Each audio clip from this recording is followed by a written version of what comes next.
Hello. Today is July 4th, 2023. This is a sideshow. I'm Theodore Parker.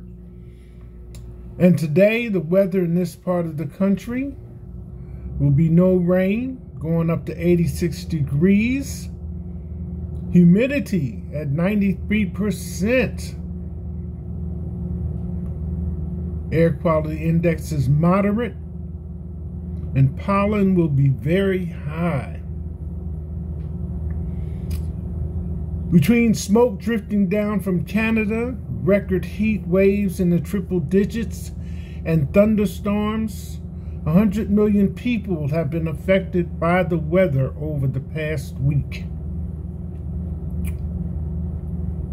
Again, this is the Sideshow. I'm Theodore Parker. If you're watching the Sideshow on Facebook and Instagram, don't forget to like, comment, and share. Talk about it on WhatsApp. If you're watching the Sideshow on YouTube, like, comment, and subscribe. And don't forget about the Sideshow coffee cup with the logo.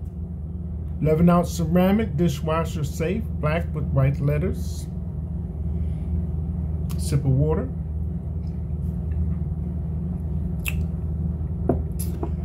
Buy from me for $17 plus shipping and handling.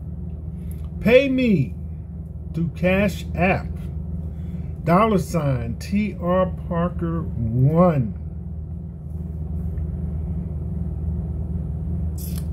July 4th, 2023.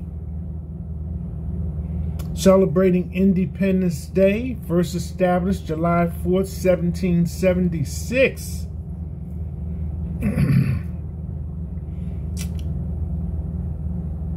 Usually this is a celebration, rightfully so, but I thought I would take a different perspective on it, a different viewpoint today. Basically because there's so many different things involved. Basically, we've just been a couple of months out of the COVID-19 pandemic, May 11th officially. And here we are, July 4th, 2023. And that was almost a 3-year run. So, with so many factors affecting the country and going on around the world, the United States of America in its celebration of Independence Day, thought I would try to give a little different slant on things. So, with so many cultures represented in this country today, and this program being viewed internationally, I was given to think of an Independence Day celebration that, if not represents the times we are in, then it reflects our present day situation. The basics: hot dogs, hamburgers, mom's apple pie, and baseball. Some of the components of July 4th celebration. Since so many cultures have prefaced their original culture with the word American, African American, American born Asian, American born Hispanic, American born European, and those presently immigrating to this country are the United States of America. So, I'm thinking what could be said about this Independence Day that could be viewed as acceptable. So, I think it's this. You can have your opinion, but you can't discriminate.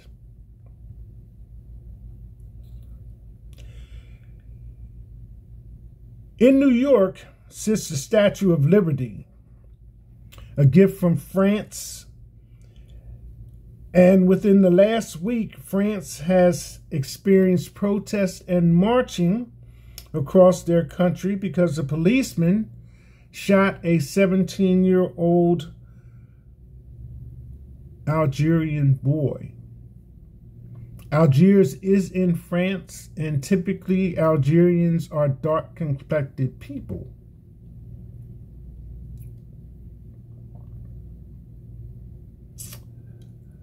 So the words that are on the bronze plaque of the base of the Statue of Liberty, and I will admit at this particular moment, or when I first viewed it again, because it's been used politically and otherwise to state various viewpoints from various politicians. But that being said, the words on the Statue of Liberty read this way: "Give me your tired, your poor, your huddled masses yearning to breathe free, the wretched refuse of your teeming shore. Send these, the homeless, the tempest-tossed, to me. I lift my lamp beside the golden door." So this is an excerpt from, or a quote from The New Colossus, a sonnet by American poet Emma Lazarus. So there is an entire poem that goes with that. She wrote the poem in 1883 to raise money for the construction of a pedestal for the Statue of Liberty. In 1903, the poem was cast onto a bronze plaque and mounted inside the pedestal's lower level.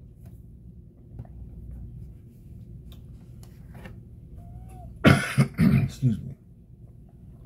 So I feel that each of us takes a step, even if it is a reluctant, not so enthusiastic one, towards what's right.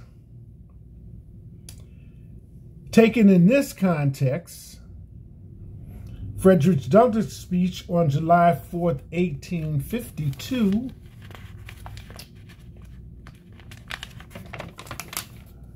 could be considered almost visionary, some 25 years ahead of France gifting the Statue of Liberty to this country.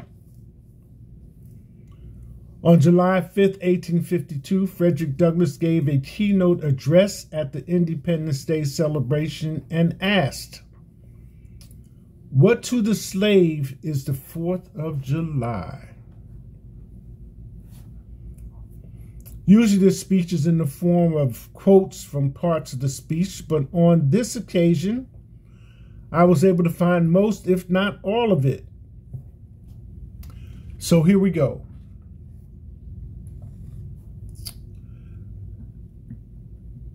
A Nation's Story, What to the Slave is the 4th of July. But before I read this, I would like to remind you to be safe with your fireworks. And remember, each and every one of us has something on our minds.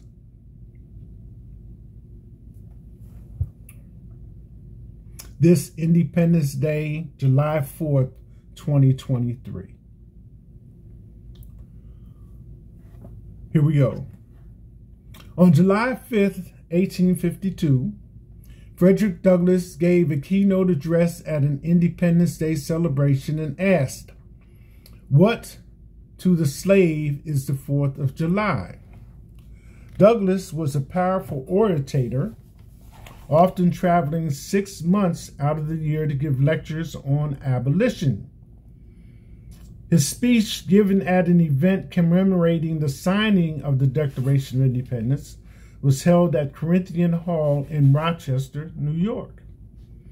It was a scathing speech in which Douglass stated, "This 4th of July is yours, not mine.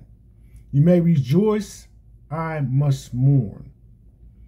In his speech, Douglass acknowledged the founding fathers of America, the architects of the Declaration of Independence, for their commitment to life, liberty, and the pursuit of happiness. Fellow citizens, I'm not wanting in respect for the fathers of this republic. The signers of the Declaration of Independence were brave men. They were great men, too, great enough to give frame to a great age. It does not often happen to a nation to raise at one time such a number of truly great men. The point from which I am compelled to view them is not certainly the most favorable, and yet I cannot contemplate their great deeds with less than admiration. They were statesmen, poets, and heroes, and for the good they did and the principles they contended for, I will unite with you to honor their memory. Douglass stated that the nation's founders are great men for their ideals of freedom, but in doing so, he brings awareness to the hypocrisy of their ideals by the existence of slavery on American soil. Douglass continues to interrogate the meaning of Declaration of Independence to enslaved African Americans experience grave inequality and injustice. Fellow citizens, pardon me, allow me to ask, why am I called upon to speak here today? What have I, or those I represent, to do with your national independence? Are the great principles of political freedom and of natural justice embodied in that Declaration of Independence extended to us?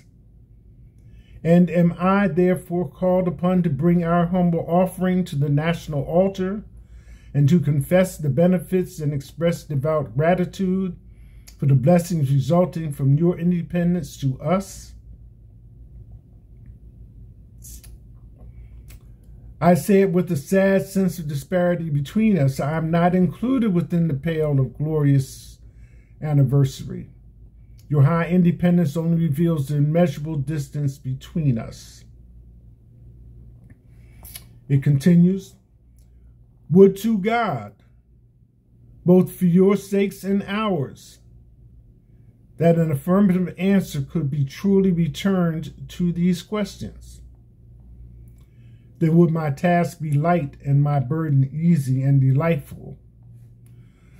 For who is there so cold that a nation's sympathy could not warm him?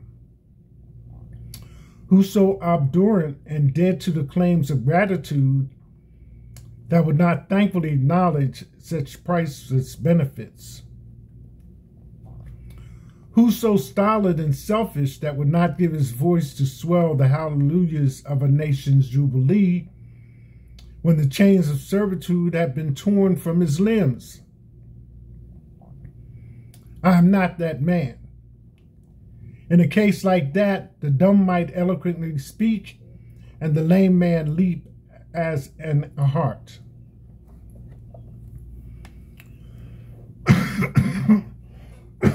Excuse me.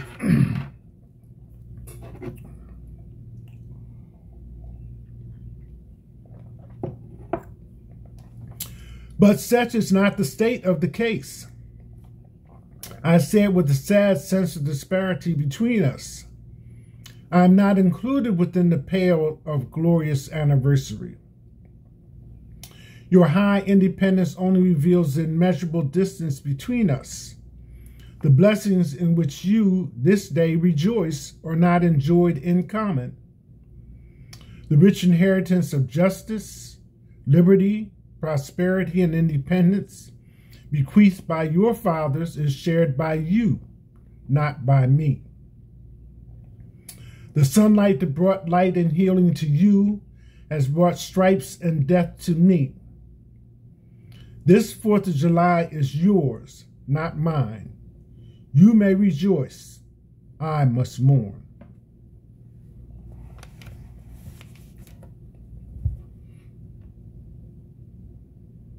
That's it. Hashtag